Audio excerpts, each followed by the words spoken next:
Hello everybody, welcome back to Burntchurch. This map here is for our subscribers. Just leave us a comment of what state or what country you're in, and we'll put a pin on this map for you. This is just to see how far out in the world that Burntchurch is reaching. We're going to go out here to the sawmill. I'm going to show you how you can run a woodmizer LT70 by yourself. This is the woodmizer LT70 super wide, and we're going to set it up here today to run by myself, and it's not a lot of problem. So we're going to go out here and I'll show you how you do that. Our pineapple is really growing, and I've got a surprise. This right here, I don't remember what that little fruit is. It's some kind of orange, but look at this over here. I've got another surprise. We've got another pineapple coming along. I'm kind of thinking this bigger one, kind of think it may be ready around Christmas time, or maybe sooner, who knows. We got us a Canada Dry here in the cup holder. That's for all my friends in Canada.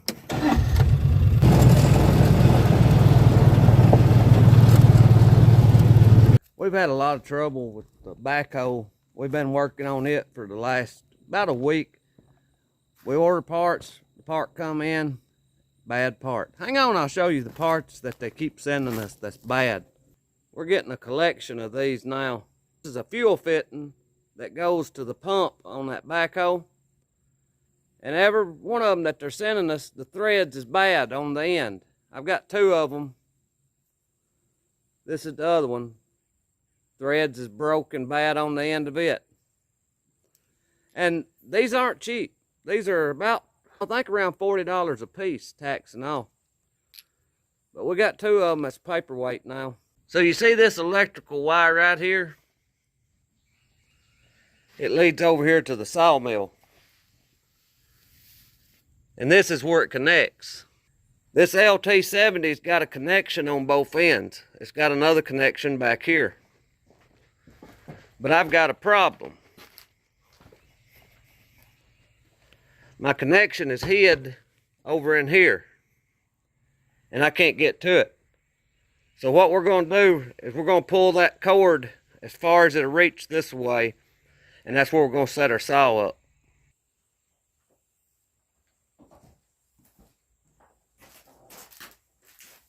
Oh yeah, that looks like that's going to reach plenty far up here.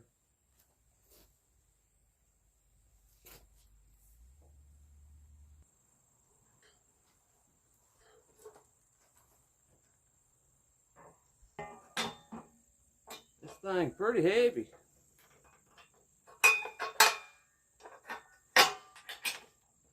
You have to put that pin through there. That holds the top part of it up. That should be about the right height. I'm used to sitting down in there running it. Our controls will be backwards because I'm used to working from that end. I think the controls will be backwards. They may not be backwards. I've had it up here before, but it seems like the last time I had it up here, I had it plugged up right there. So the controls will probably be the same way as I'm used to in there, since I'm still hooked up at that end. Two little ears on this that sticks out.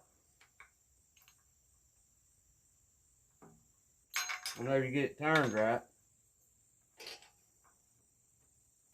it pushes up in there, and then this little lever locks down under those ears where it won't get pulled out so easy. Let's see if we got any power to the box. Oh yeah, we got power. It's lightening up. Let's see if it'll start. It's gonna get loud. Now then, before you can move any controls, you have to wait for this computer to upload. Nothing will work right now.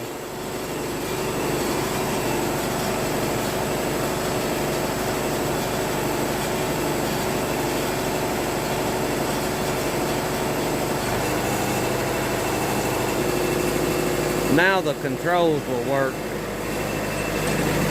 This control over here works the head up and down.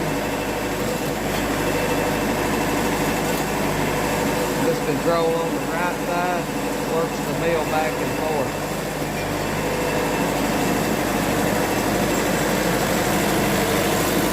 I gotta put the pressure on the blade.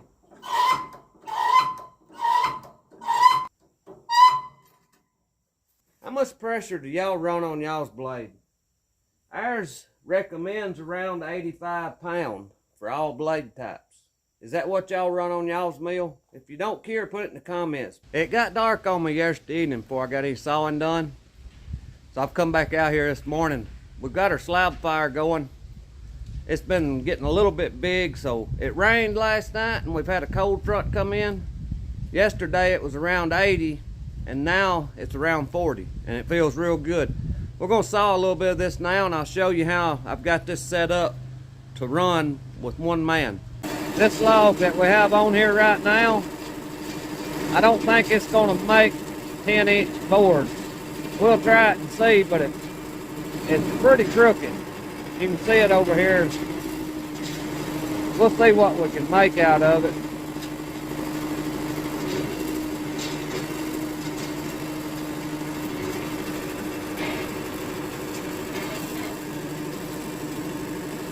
I've got it set on 10-inch boards, 3/4 of an inch thick.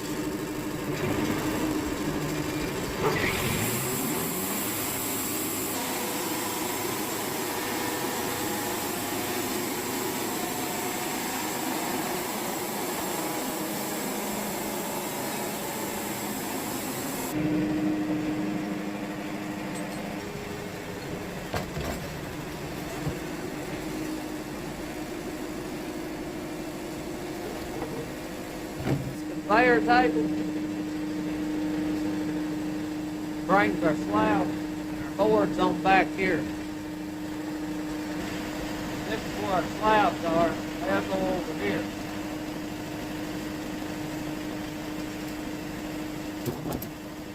The way we got this set up, it makes it pretty easy if you want to saw by yourself. The mill will bring it back here for you, and then the conveyor belt takes it on out of your way.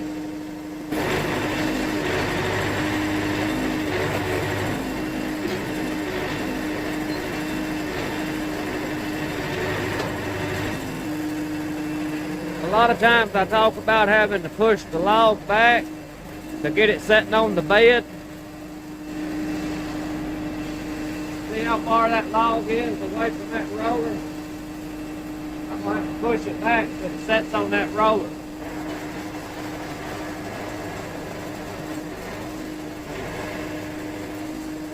Now that we've got it on that roller, it'll saw flat. This end can't dive down on it now.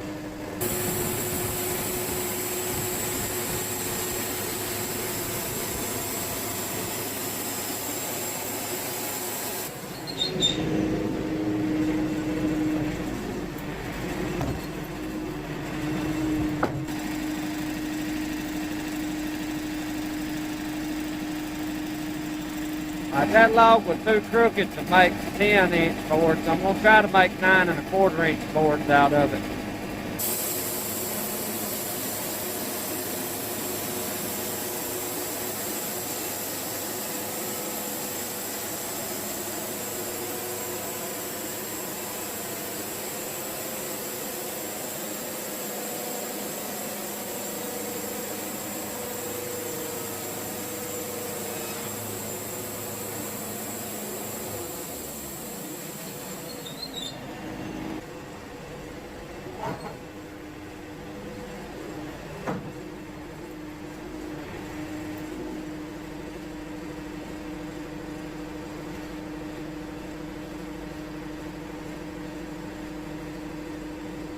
Going to turn out some pretty good boards. We're going to use these for siding on our barn out here. I'm going to stack them and strip them.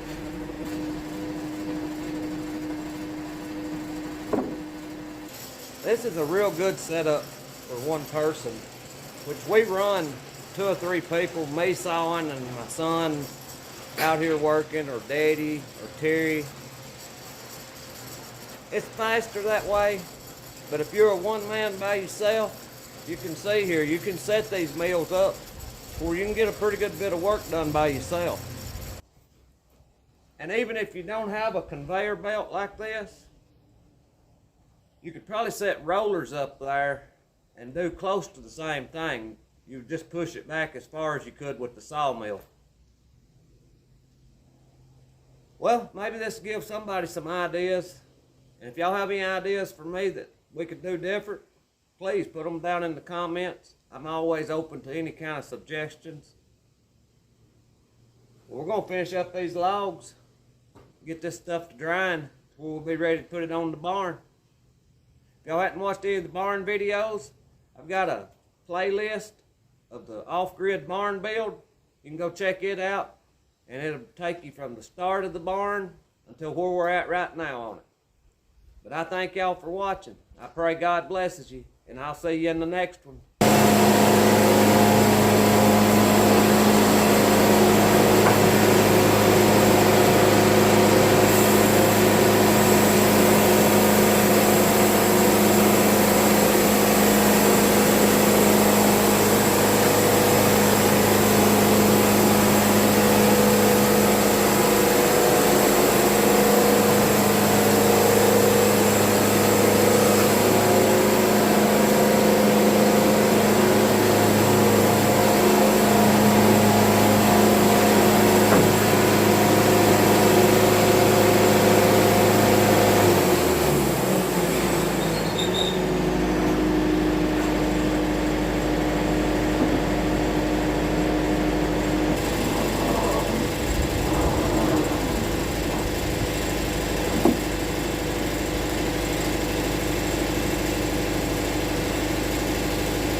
And it's getting cold out here.